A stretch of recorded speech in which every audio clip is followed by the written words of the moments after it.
Here's how to use your Bound Book and FFLSafe. Remember, the Bound Book is the heart of your compliance records, and what is on this page is your official record. You must ensure you keep this page completely accurate. The Bound Book is split into three sections: the description of the firearm, containing information about the firearm itself, the receipt, containing information about how the firearm was acquired, and the disposition, containing information about how the firearm was disposed.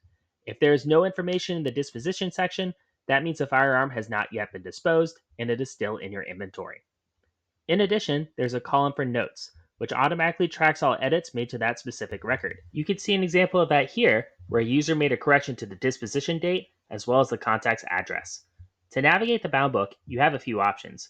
First is you can sort by the acquired or disposed date by clicking the arrows here.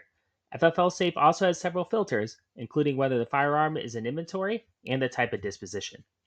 Also, you can use the search bar up top to look for records for things such as the serial number, contact name, address, or other information.